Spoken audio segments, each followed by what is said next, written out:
Alors voilà, donc nous sommes habitués à parler de l'amour.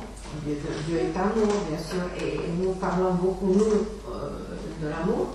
Mais en général, quand on parle d'amour, ce qu'on a connu et ce qu'on sait faire, c'est l'amour charnel. Et qui veut dire quoi? Il est basé sur les émotions. Il a pour intérêt notre propre personne. Il n'a pas l'intérêt de l'autre.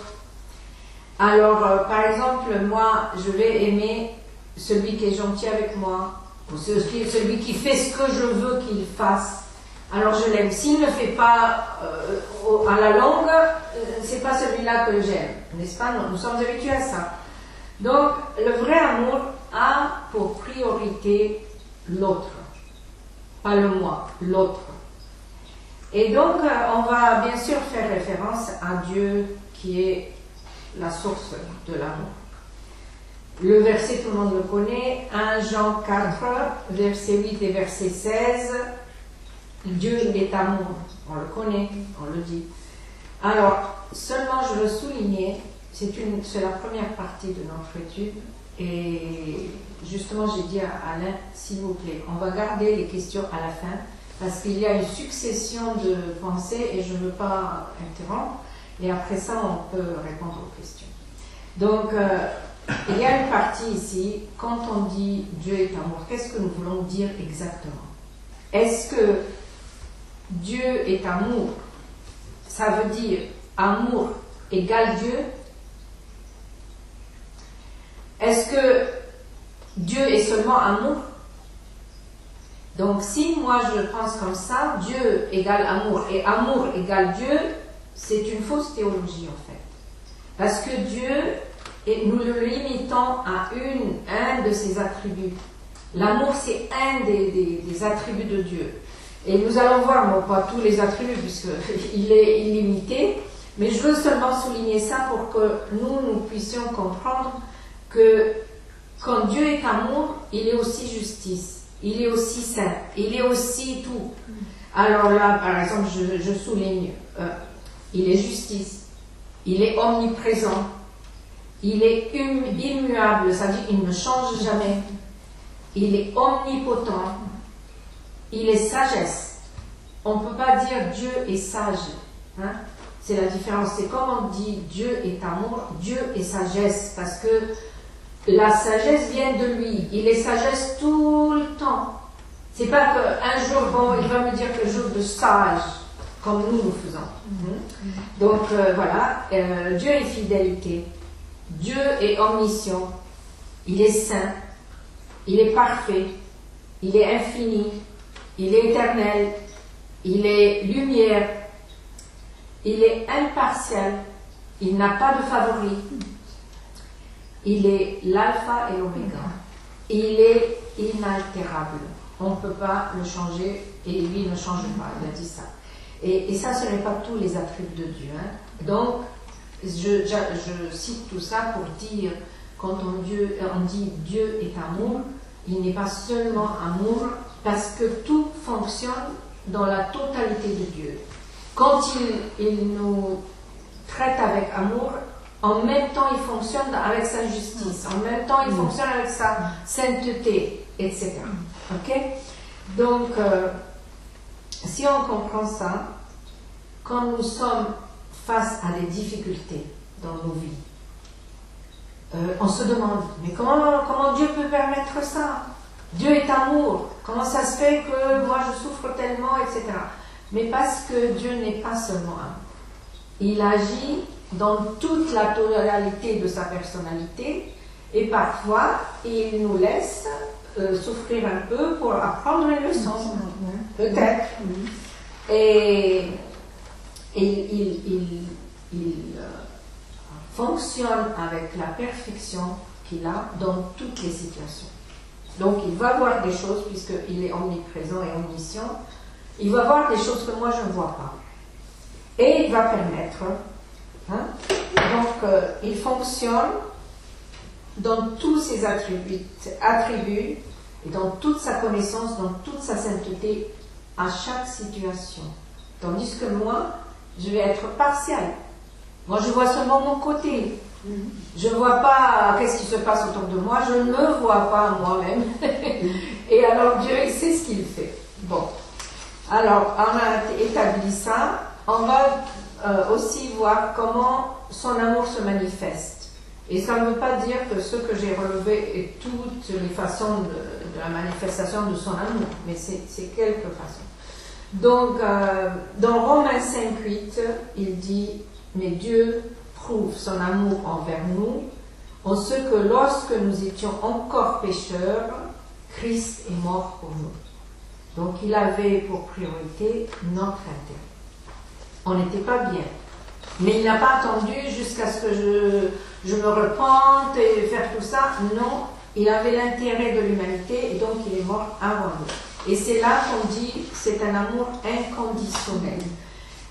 Il faut comprendre le mot inconditionnel parce que ça aussi c'est mal compris dans le sens que il est mort pour moi, il a payé pour mon péché inconditionnellement. Il ne m'a pas dit Magda, si tu fais ça, je meurs pour toi. Non.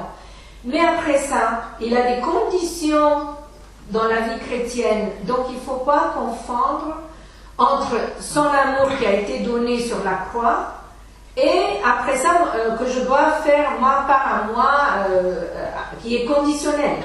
Si vous m'obéissez, vous aurez la bénédiction, etc. Bon. Alors ça c'est une façon qui s'est manifestée. Deuxième chose, Romains 2,11.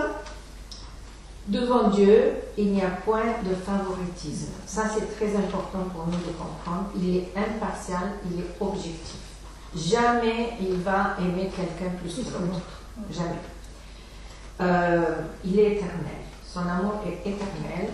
Dans Jérémie 31,3, il a dit à Israël, je t'aime d'un amour éternel. Et c'est la même chose pour nous. Jérémie 31,3. La même notion, c'est dans Romains 8,39, quand il dit ni les puissances, ni la hauteur, ni la profondeur, ni aucune autre créature ne pourra nous séparer de l'amour de Dieu manifesté en Jésus-Christ notre Seigneur. Donc, son amour est éternel.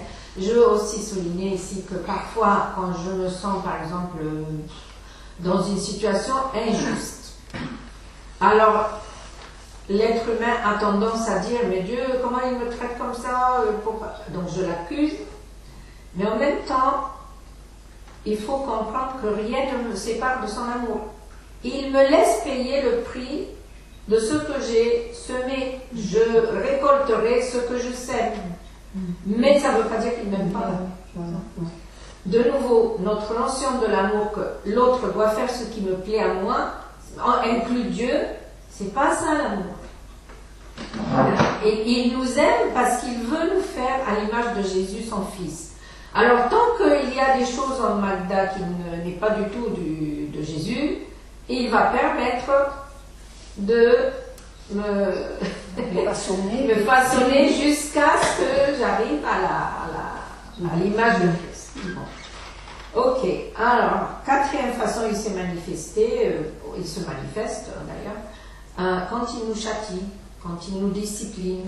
Et dans Hébreux 12,6, il dit ça. Le Seigneur châtie celui qu'il aime. Il frappe de la verge tous ceux qu'il reconnaît pour ses fils. Donc, il nous a adoptés comme des filles et des fils de Dieu, mais on discipline nos enfants aussi. Et donc, c'est une façon de manifester son amour. Sinon, s'il ne s'intéresse pas à nous, il nous laisse. Il nous laisse. Voilà.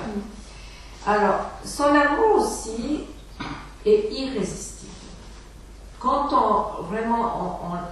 comme Paul il a dit, il priait pour les Éphésiens en disant je prie que vous compreniez la hauteur et la profondeur, la largeur et la longueur de l'amour de Dieu, c'est parce que vraiment on n'arrive pas à capter ou comprendre exactement qu'est-ce que c'est cet amour-là. Mais quand on commence à le comprendre, c'est Paul aussi qui a dit, dans 1 Corinthiens 9, 16b, il dit « Si j'annonce l'évangile, la nécessité m'en est imposée, malheur à moi si je n'annonce pas l'évangile. » Pourquoi? Parce que l'amour de Dieu l'a tellement pris qu'il dit « C'est irrésistible, je n'arrive pas. » moi je ne peux pas m'arrêter. Parce qu'il a vu l'amour de Dieu envers lui. Déjà. Bon. Jésus aussi a manifesté son amour parce qu'il s'est donné. Nous connaissons tous Jean 3,16. Car Dieu a tant aimé le monde qu'il a donné son Fils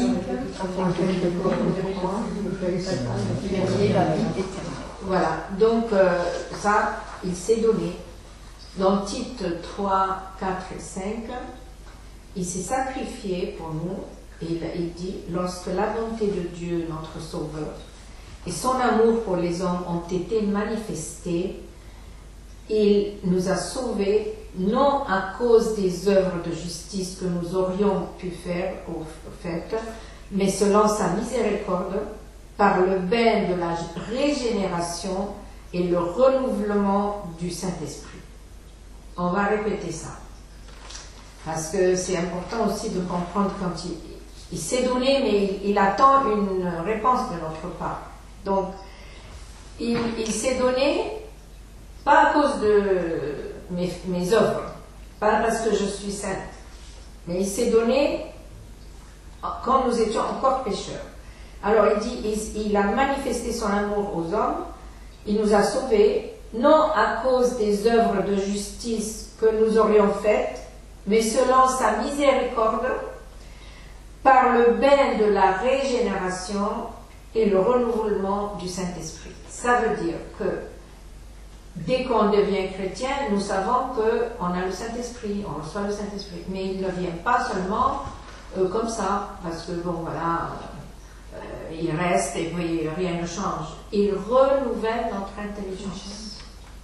Et il fait une action de régénération, parce que nous étions morts. Avant Jésus, nous étions morts. Morts spirituellement, pas physiquement, mais aussi, si on ne connaît pas le Seigneur, on va mourir physiquement dans la fin, ça veut dire la mort éternelle. Mais là, il dit la régénération, parce que l'esprit de l'homme était mort. Et là, il revit avec le Seigneur. Et ça fait partie de son amour pour nous, parce qu'on ne méritait pas. C'est vrai. On ne méritait pas. La dernière chose que je vais inclure dans comment il se manifeste, aussi quand il m'envoie le Saint-Esprit, et l'attribut de Dieu est amour, et c'est pour ça qu'il le fait, il ne va pas s'arrêter là. Il m'envoie le Saint-Esprit pour que j'aime les autres. Et donc, dans Romains 5,5, il dit « L'amour de Dieu est répandu dans nos cœurs par le Saint-Esprit qui nous a été donné. Il a répandu son amour en moi pour qu'il se répande à d'autres. » Magnifique. Donc, nous recevons l'amour, nous recevons le résultat de son amour, mais nous recevons l'amour à l'intérieur de nous et nous pouvons donner aux autres. Et ça, c'est la troisième partie de notre étude. Quelle est notre responsabilité? Quelle est notre part dans le corps de Christ? Nous allons voir dès le début, quand Dieu s'est manifesté à Moïse, il lui a donné des commandements. Dès qu'il a donné des commandements, le premier commandement, Deutéronome 6, 4 et 5, il dit « Écoute Israël, tu aimeras l'Éternel ton Dieu de tout ton cœur, de toute ton âme et de toute ta force. » Ça, c'est le premier commandement. Et comment est-ce que quelqu'un n'a jamais essayé de demander comment peux-tu aimer Dieu de cette manière? Moi, c'était mon défi toujours. J'ai dit, mais je ne comprends pas exactement comment l'aimer. Alors, est-ce que vous avez posé cette question parfois? Oui, c'est pas possible. Je me dis, c'est pas possible. Eh bien, on va voir que c'est possible et c'est un peu plus simple qu'on l'imaginait, parce qu'en fait, moi, je ne sais pas de quelle manière Dieu s'attend de moi, de son amour, de l'aimer. J'ai quelque part. Ok. Alors, on s'est arrêté un peu pour poser la question, comment peut-on vraiment aimer Dieu? Et Béatrice, elle a dit, c'est impossible. C'est vrai que ça nous paraît impossible. Et en fait, c'est très simple. C'est plus simple qu'on le pense, et vous allez voir. Mais je voudrais seulement souligner une chose. J'ai dit, le premier commandement était aimez-vous, aimez le Seigneur votre Dieu, etc. De tout votre cœur, toute votre force, toute votre âme. Le dernier commandement était de Jésus, et c'est la même chose, et avec un tout petit peu de plus. Il dit, dans Jean 13, 34, 35, il dit, je vous donne un commandement nouveau. Aimez-vous les uns les autres, comme je vous ai aimé. Vous aussi, aimez-vous les uns les autres. Et puis, il l'a répété plusieurs fois après ça. Mais c'est important de savoir pourquoi il nous dit ça. C'est pas parce que moi je vous aime, vous me devez quelque chose. Non. Nous sommes des témoins dans le monde pour Jésus, si nous sommes chrétiens. Alors, il continue, il dit, à ceci, tous connaîtront que vous êtes mes disciples. C'est la seule chose qu'il a souligné comme ça, que à travers notre comportement envers les autres, notre amour, c'est comme ça que les autres, le monde va savoir que nous sommes les disciples de Jésus, pas autre chose. Non mais attendez, je vais renaître encore une fois. Ben oui. Mais je te dis, c'est facile parce que je vous dis. Après, on va lire ça dans 15. Il dit, dans Jean 15, je veux dire. Il dit, si vous m'aimez, vous m'obéissez. C'est simple. C'est pas, ça me paraît énorme, gigantesque, mais comment je vais aimer cette Dieu-là qui a tellement d'attributs et tout ça? C'est impossible, mais comment je vais l'aimer puisque je ne le connais pas, je ne le touche pas? Mais c'est simple, il te dit, si tu m'aimes, tu m'obéis. Je ne veux pas plus que ça. Ça, c'est une preuve qu'on l'aime. Voilà. Oui, il dit dans Jean 14, il a dit plusieurs fois cette parole. Dans Jean 14, 15, il dit, si vous m'aimez, gardez mes paroles, mes commandements. Dans le même chapitre, Jean 14, versets 21 à 24, on va le lire, si quelqu'un peut le lire, s'il vous plaît, parce que là aussi, ça encourage beaucoup l'obéissance. Jean 14, 21, 24. Et il y a une promesse qui va avec cette partie que moi j'aime et j'ai toujours gardé dans mon cœur parce que c'est ça ce que je voulais. Et on va voir qu'est-ce que c'est. Celui qui a mes commandements et qui les garde, c'est celui qui m'aime. Celui qui m'aime sera aimé de mon Père, et moi aussi je l'aimerai et je me ferai connaître à lui. Jude, à distinguer de l'Iscario, lui dit, Seigneur, comment se fait-il que tu te feras connaître à nous et non au monde? Jésus lui répondit, si quelqu'un m'aime, il gardera ma parole, et mon Père l'aimera. Nous viendrons vers lui, et nous établirons domicile chez lui. Celui qui ne m'aime pas ne garde pas mes paroles, et la parole que vous entendez ne vient pas de moi, mais du Père qui m'a envoyé. Ok. Il y a deux promesses. Si on l'obéit, on garde ses paroles, il vient et il demeure avec nous. Ça, c'est magnifique. Et si je fais les paroles de Jésus, j'obéis Jésus, le Père et lui viendront faire leur demeure dans nous. Premièrement, moi, mais dans ma maison. Alors moi, pour moi, c'était quelque chose, un incentive, on dit ça en français, ça veut dire quelque chose qui me pousse à l'obéir parce que là, ma maison va être sa maison. Hein? Alors là, ça c'est une promesse. Bon, on va lire aussi une partie, 4 versets du chapitre 15 de Jean. 15. Jean 10 à 14. Nous voulons lire aussi parce que c'est comme ça qu'on commence à comprendre la pensée de Dieu et de Jésus. Alors, si vous gardez mes commandements, vous demeurerez dans mon amour, de même que j'ai gardé les commandements de mon Père et que je demeure dans son amour. Attends, une seconde. Alors là aussi, il faut comprendre. Bien sûr, Jésus et Dieu étaient un. Et bien sûr, ils sont amour déjà. Mais il nous dit, parce que j'ai obéi à mon Père, je suis dans son amour. C'est fort ça. Alors la partie de Jésus qui était homme, et qui s'est fait homme, elle devait se comporter comme nous devons nous comporter envers Dieu qui est amour et qui nous a aimés le premier. Et lui, il a gardé cet amour-là par son obéissance. Ok, on continue.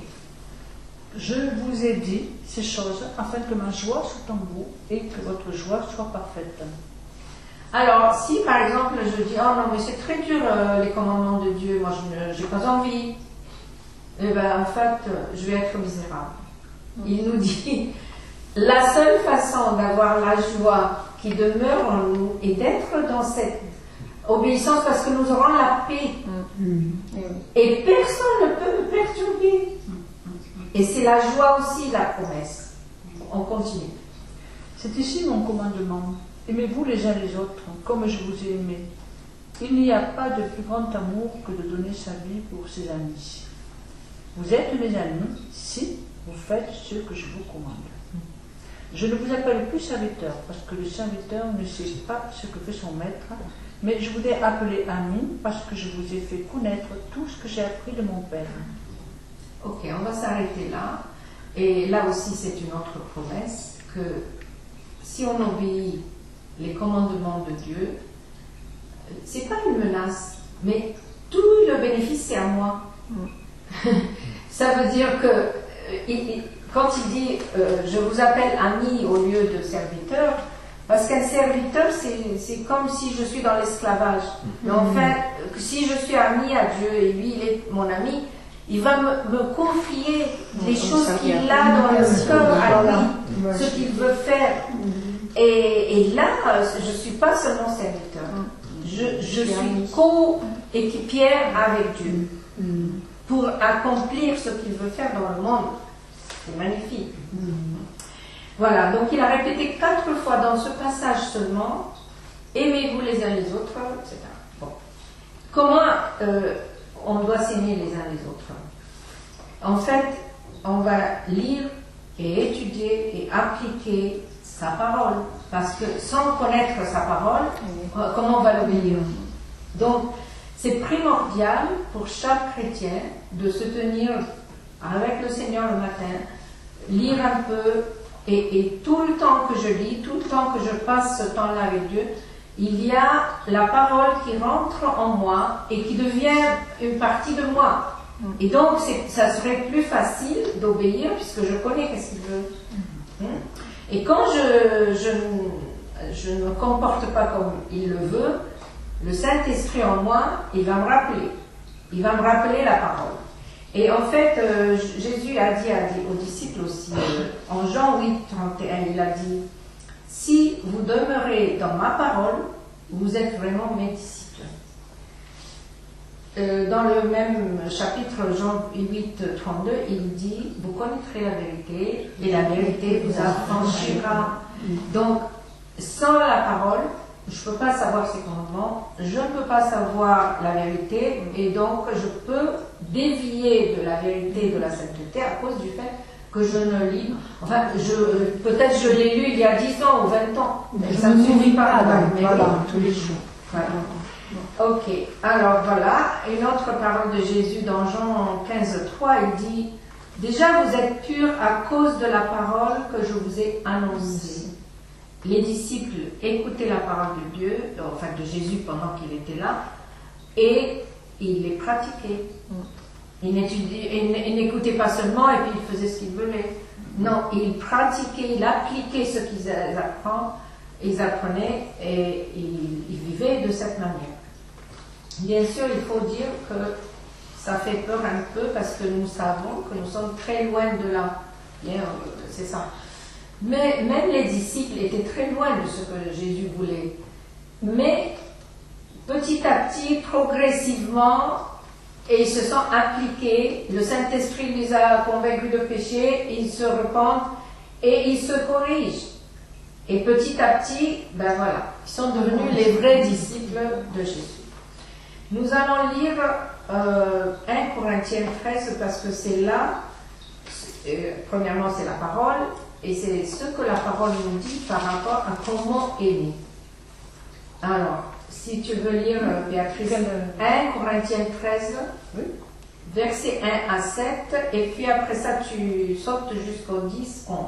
D'accord. Donc, Quand je parlerai les langues des hommes et des anges, si je n'ai pas la charité, je suis un airain qui résonne ou une cymbale qui retentit.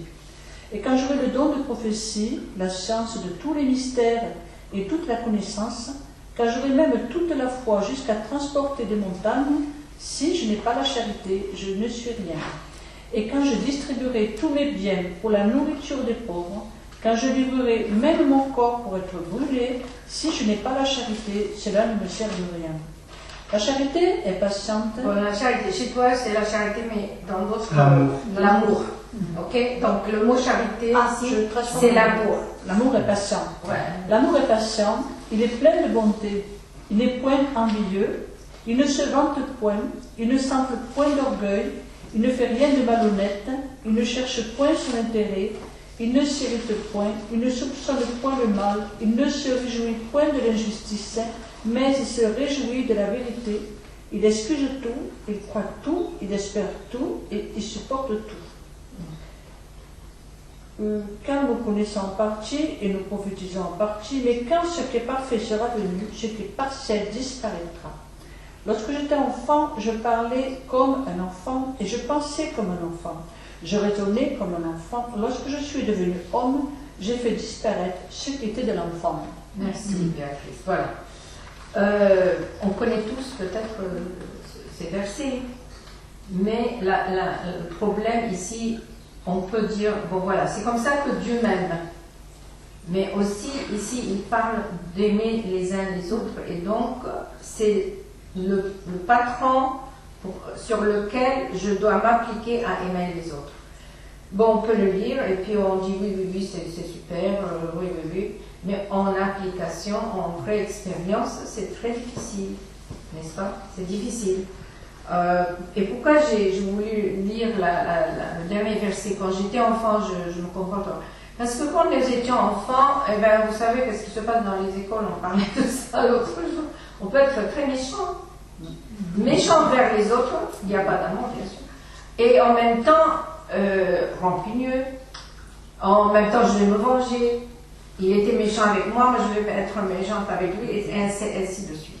Alors, en fait, on n'applique pas ça. Bon, les enfants ne comprennent pas tout. Mais nous, quand on a grandi, on doit vraiment se comporter comme des adultes. Et je ne parle pas d'âge, je parle adulte en Jésus. Parce qu'on commence aussi avec Jésus comme nous étions enfants. Il n'y a pas de différence avec les adultes. Sauf la seule différence, c'est que le Saint-Esprit vient en moi et il commence à renouveler mon intelligence et je vois la chose complètement différente. J'ai pas besoin de me venger puisque je dis, j'ai lu que c'est moi qui me venge, dit le Seigneur. J'ai pas besoin de me sentir insultée et si je connais ma position en Jésus, mon identité en Jésus, ainsi de suite, ma perspective change. Et donc, je peux me comporter avec amour parce que maintenant, je suis une nouvelle créature. Et je sais comment Dieu me voit, Dieu m'aime et quel avenir j'ai avec le Seigneur. Waouh! Alors, les petites niaiseries de l'enfance, ça maintenant, elles n'ont aucune importance. N'ont aucune importance. Ok? Alors, je n'essaye pas de dire que c'est facile, mais avec le Saint-Esprit, c'est facile. Qui se comportait quand nous étions enfants, quand on veut se venger, quand on veut insulter l'autre qui s'il m'a insulté, etc. C'est la chair. C'est la chair. Et aujourd'hui, nous savons que le Seigneur dit, quand on était avant Jésus, on se comportait dans la chair, mais maintenant vous avez le Saint-Esprit. Vous devez marcher avec l'Esprit, pas avec la chair. Et donc, c'est pas moi qui va le faire. Parce que si je vais essayer de me comporter comme il le veut, c'est impossible. C'est à travers l'Esprit seulement. Et à travers l'Esprit, je suis obligée d'être en contact avec l'Esprit tout le temps. Parce que si je me laisse, par exemple, quelqu'un m'a insulté, m'a énervé, ou je sais, il était injuste envers moi, ou n'importe quoi, alors je vais bouillir. à l'intérieur, c'est la chair qui me fait bouillir. Je ne vais pas aller au Seigneur, lui dire, Seigneur, c'est vrai que quelqu'un m'a insulté, mais donne-moi ta paix. Donne-moi ta façon de penser, donne-moi ta vision pour cette personne. Au lieu que moi, ça me remonte de plus en plus. Aussi, je veux dire que si je vais aller dire à quelqu'un d'autre, par exemple pour m'aider, suppose je suis dans cette situation-là, et je suis dans tous mes états, et j'ai envie de tuer l'autre. Je vais chez Béatrice, je lui dis, écoute, quelqu'un m'a fait ça ici, et ça. Mais Béatrice est comme moi, c'est la chair. Béatrice va me dire, eh ben et alors, tu n'as rien fait. Tu dois faire quelque chose, etc. Donc, on n'a pas la sagesse de Dieu donc inutile d'aller à quelqu'un d'autre et lui dire, mais qu'est-ce que tu fais à ma place et je sais pas quoi. Oh, ça va s'enflammer de plus. Et là, la seule solution, c'est d'aller envers Dieu et lui dire, Dieu, il faut comprendre que si nous sommes ses enfants, nous sommes les enfants du Dieu Tout-Puissant, qui est le roi des rois. Est-ce qu'il aime que ses enfants soient écrasés? Il n'aime pas, c'est normal. Mais il va me montrer la chose différemment. Et là, je vais avoir toute ma dignité, mais de sa façon à lui. Et qui est plus durable que si je prends tout avec mes forces. Voilà. Et bien sûr, nous connaissons que Jésus, quand quelqu'un lui a demandé qu'est-ce que je dois faire pour avoir la vie éternelle, la question était ça dans Luc 10, 25 à 28. En fait, on va le lire parce que ça aussi c'est important. Et en fait, Jésus a répondu une seule réponse, le commandement de Dieu. Il lui a dit, tu connais le commandement, aime ton Dieu de toute ta force, de tout ton cœur, etc. Et aime ton prochain comme toi-même. Et donc, c'est basé aussi sur Lévitique. Ce même commandement était non seulement aime ton Dieu, mais aime ton prochain comme toi-même. Dans Lévitique 19-18, c'était le même, donc depuis le début. On va lire Luc 10, 25 à 28. 28 jusqu'à 28? Oui, 25 à 28. Un docteur de la loi se leva et dit à Jésus, pour le prouver, « Maître, que dois-je faire pour hériter la vie éternelle ?» Jésus lui dit, « Qu'est-ce qu'il est écrit dans la loi? Qui lis-tu » Il répondit, « Tu aimeras le Seigneur ton Dieu de tout ton cœur, de toute ton âme, de toute ta force et de toute ta pensée, et ton prochain comme toi-même. » Tu as bien répondu, lui dit Jésus, « Fais cela et tu vivras. » Mais lui, voulant se justifier, dit à Jésus, « Et qui est mon prochain ?» On va s'arrêter, parce qu'après ça, il donne une parabole. Mais l'important, c'est que Jésus est venu accomplir tout ce que Dieu voulait de tous ses commandements et accomplir la volonté de Dieu dans la vérité qu'il avait annoncée depuis le début aux enfants d'Israël. Il n'a pas changé. Ses commandements n'ont pas changé, ses exigences n'ont pas changé, et il nous demande de même aujourd'hui. Parce que même Israël, bon, ils ont eu l'expérience vivante de Dieu qui marchait avec eux et qui leur donnait la manne et tout ça, mais ils n'ont pas vu quelqu'un mourir pour eux. Et nous avons vu ça. Enfin, on n'a pas vu Jésus, mais on le sait. Et donc, notre responsabilité est beaucoup plus grande parce que nous savons comment il s'est manifesté dans son amour. Alors voilà, attention, parce qu'il y a un test. Parce que moi, je peux me tromper et penser que j'aime mes frères et mes sœurs comme moi-même, soi-disant, mais Jean, qui est vraiment l'apôtre qui a parlé plus de l'amour et que Dieu est amour, etc., il nous donne quelques indices pour savoir et tester est-ce que vraiment nous aimons notre prochain ou non. On va aller aux épîtres de Jean, le premier épître, et on va lire quelques versets depuis le premier chapitre. Alors, quelqu'un lit 1 Jean 1, 5 et 6.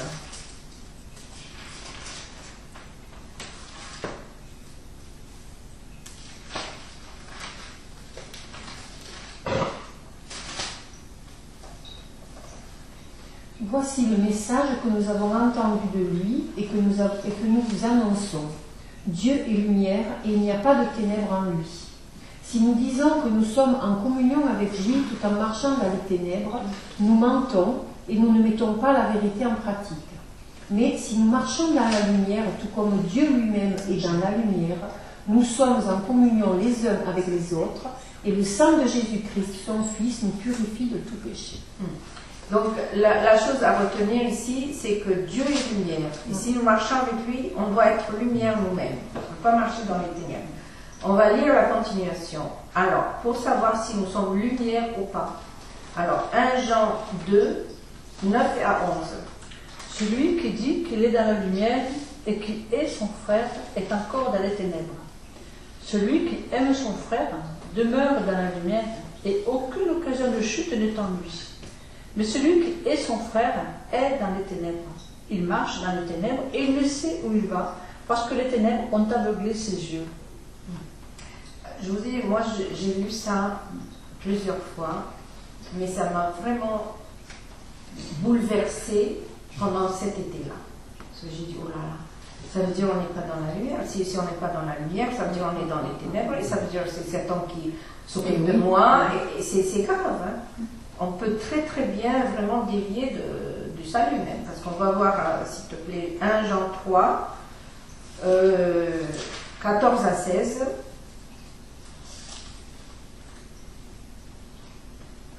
Quant à nous, nous savons que nous sommes passés de la mort à la vie parce que nous aimons les frères et sœurs. Celui qui n'aime pas son frère reste dans la mort.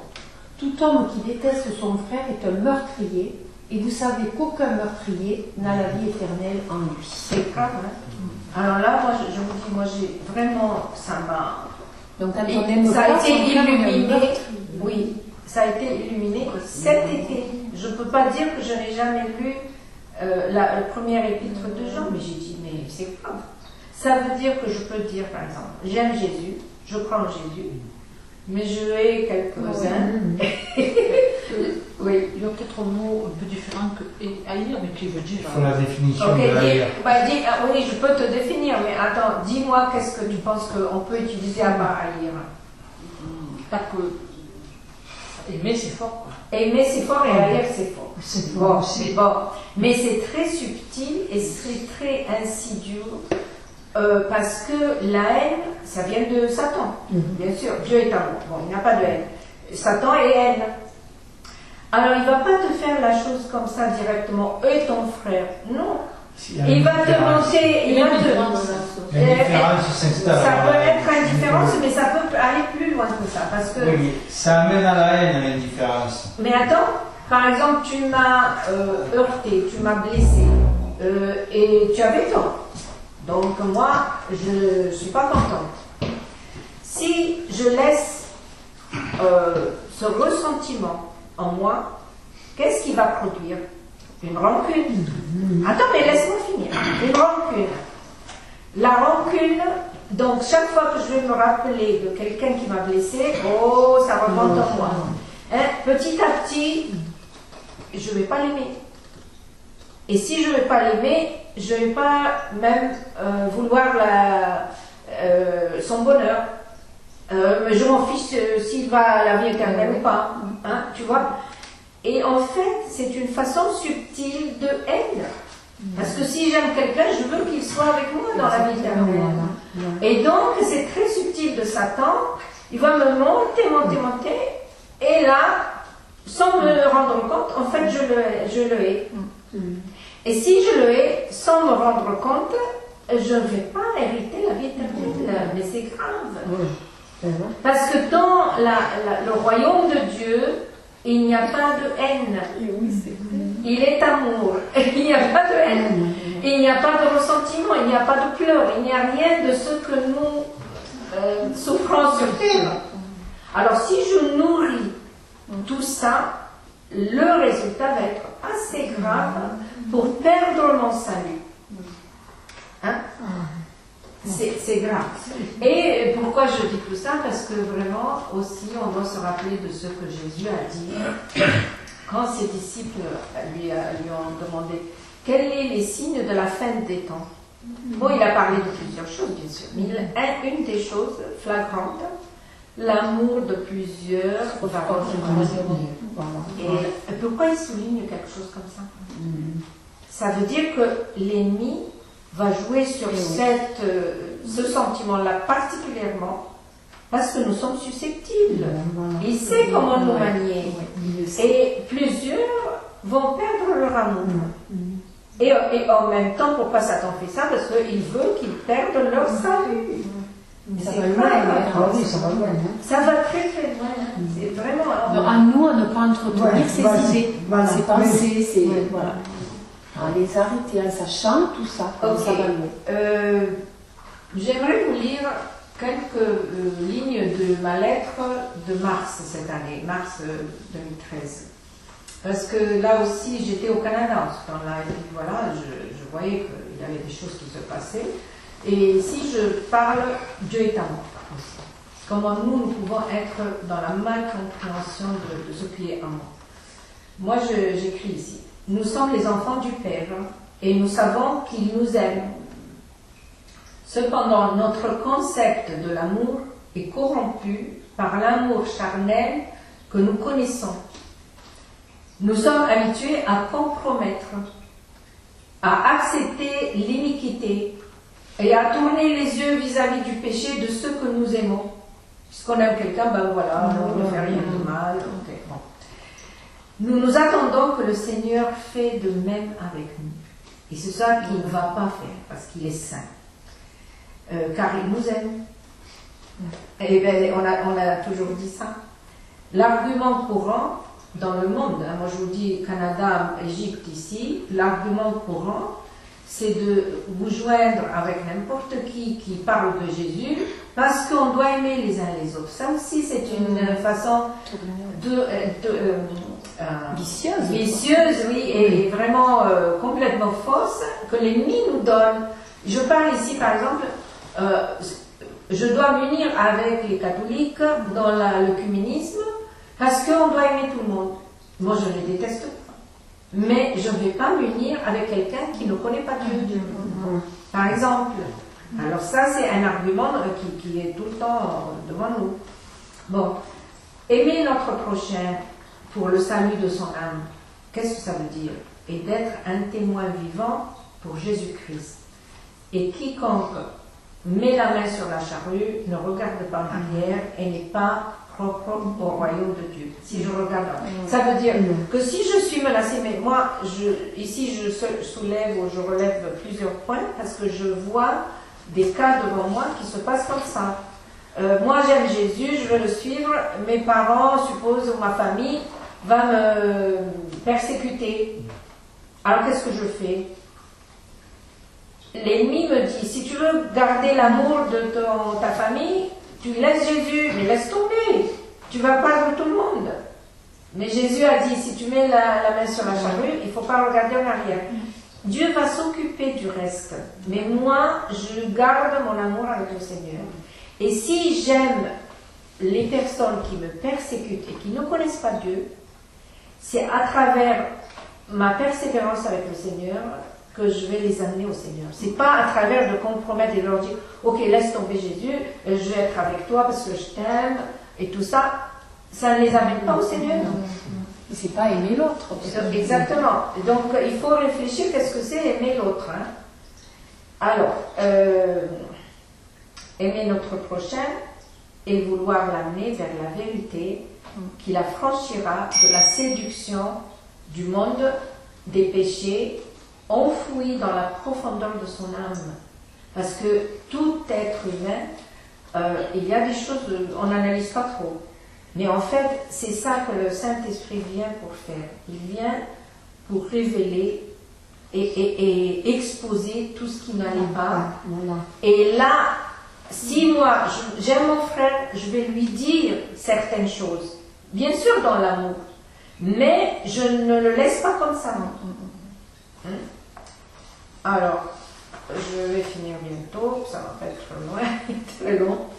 Ok, aimer son prochain, c'est laisser faire le Seigneur faire son œuvre de sanctification dans cette personne.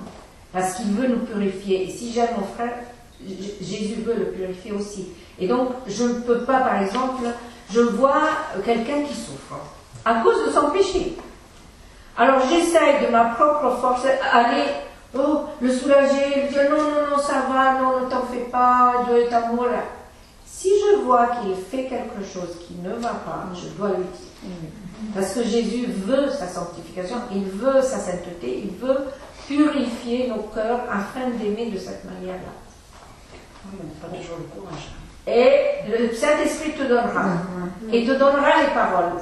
Parce que c'est vrai que dans les paroles que moi je veux dire, peut-être je vais blesser. Mais avant d'aller, prier, demander au Seigneur, est-ce que tu veux que j'aille ou non? Peut-être c'est pas aujourd'hui, mais peut-être demain. Hein? Donc c'est pas toujours tout de suite. Ça Déjà dépend. prier, il faut prier pour la personne. Ouais. Et il ne faut pas essayer de protéger son prochain, parce que moi je pense, oh là là, si je ne fais pas ça, il va se perdre. Mais laisse le Seigneur faire. Eh oui, c'est ça. Laisse le Seigneur faire. Et tu ne peux pas aimer ton prochain plus que Dieu l'aime. Ou ton fils, ou ta fille, ou n'importe quoi. Dieu l'aime beaucoup plus que nous. Donc, laisse le Seigneur faire. Mais bien sûr, ma relation avec le Seigneur doit être vivante. Hein? Bon. Alors, je continue, parce que le Seigneur nous aime au point qu'il a envoyé le Saint-Esprit pour notre sanctification. Donc, dans la sanctification, parfois, il y a la souffrance. Obligé.